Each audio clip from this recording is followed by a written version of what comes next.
You know how it happens. One minute, you're walking along on a nice Sunday afternoon, minding your own business, and then wham! Fear and shock strike at the same time as you see some threatening event taking place right in front of your eyes. Your heart races and your breathing becomes rapid and shallow. Your fists clench and your stomach muscles tighten. But what if there is no physical threat? And the fear and shock are the only signs you have that anything is going on at all. It happens to many, many people around the world, and sometimes repeatedly. We're talking about panic, and our topic today is panic disorder. This can be a very touchy subject for some people, and we want to remind you all of this is information is publicly available and meant to be used only for informational purposes. In no way is any of this meant to be a diagnostic tool or a way to avoid talking to your doctor. We ask that you please listen responsibly, and if this information gets too dark or disturbing, feel free to take a break and come back when you're ready. Give us a comment below if you're one of the people affected by panic disorder, or if you know somebody who has dealt with these issues before. As always, please like and share this video, and if you want to keep up with all we have to offer, go ahead and subscribe to our channel to see more. And now, back into the past. 10,000 years ago, when mankind was stalking the predators of the wilderness while they were stalking him back, there was a need to prepare one's body and mind for the inevitable attack. The physical benefits only had to last for a moment, because if the attack lasted any longer, there was a great need for mental acuity so that the benefit of human ingenuity could help him win the fight. In the fight or flight decision-making moment, fight was usually the most dangerous option, so most people chose flight. Consequently, their offspring evolved with the trigger in place, but without an extended reaction time. What remains in our heads now is that we have other, more complex decisions to make than fight or flight, is that stress trigger that gives us a momentary boost to our reaction times. Athletes and adrenaline junkies might use this trigger to their advantage, capitalizing on the momentary good effects and using energy drinks or health supplements to mitigate the bad effects that come immediately after. For the vast majority of us who do not wish to use stress to boost our daily activities, this involuntary reaction causes a very identifiable and usually unwelcome feeling: panic. Panic is a natural reaction to an unexpected threat, characterized by a sudden boost to energy and awareness, and followed by a fall that can manifest as fear, anger, nervousness, or some other negative emotion. Being able to explain why it happens is not the same as being able to stop it from happening.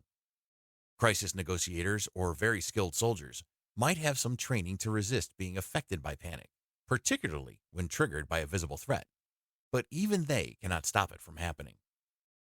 Now, when the panic comes from no identifiable source, but just happens out of the blue, so to speak, that is called a panic attack. These can happen to anyone at any time. Sometimes we know why we feel panicked and see our reaction as overblown, though that does nothing to slow it down. Other times we may have no idea why panic explodes through our mind and body, but we know that it is very real and very present when it comes. Taking that a step further, panic attacks that happen on a fairly regular basis are usually diagnosed as panic disorder. Whether it is only an occasional or a frequent problem, panic disorders are often frightening and always an impediment to quality of life. So, how do you know if it is a panic attack you're having?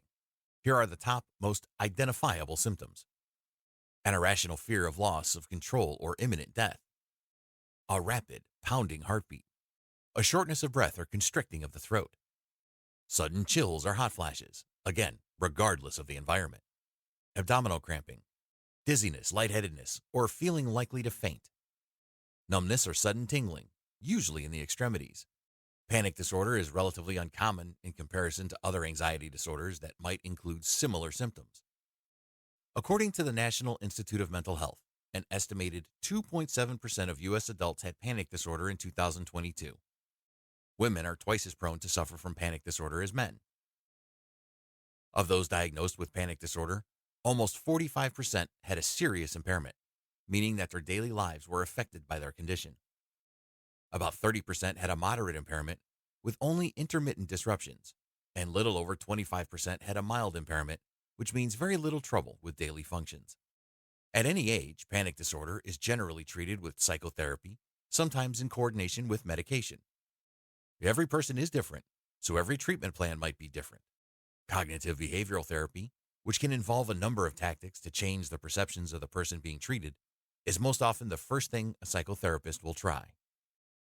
Commonly used medications for panic disorder are the same as those commonly used for depression or anxiety. The American Psychiatric Association, in their quick reference guide to treating panic disorder, notes that panic disorder may co-occur with many general medical conditions. It can also coincide with many psychological disorders, especially personality disorders, substance abuse disorders, and mood disorders. Major depression also has a high co-occurrence with panic disorder. The cycle of fear and anxiety can be crippling to a person who already has a hard time getting out of bed. In this case, a more aggressive treatment might be necessary. A psychotherapist might ask a patient to keep a diary of their experiences to differentiate what kind of panic attacks they are suffering. This can also help to link panic disorder to a physical ailment that the patient may not realize they are suffering through at the same time. As we said before, symptoms can be masked by other symptoms, whether they are mental or physical symptoms. Suicidal ideation is an elevated risk with panic disorder. Sometimes the fear of impending doom turns into a darker desire to seek doom. When a physical ailment is also present, this likelihood increases. In these cases, a psychiatric hold might be used to stave off self-harm.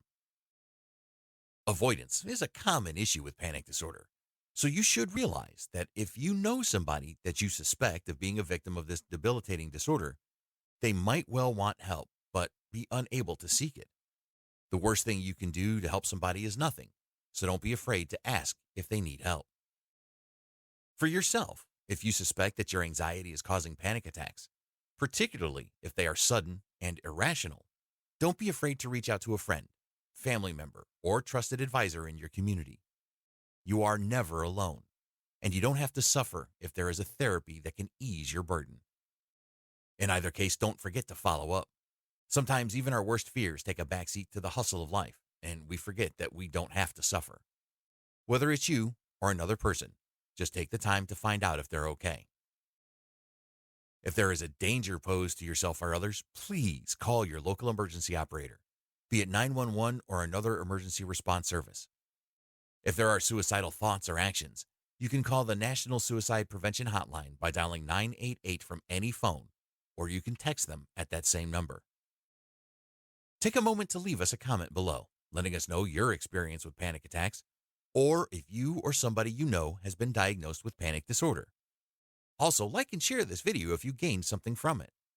And finally, please become a subscriber to our channel so that we can continue to spread the word about important mental health issues. Our goal is to make the world a better place through information. Your goal should be to help, and we can help you do that. Thank you.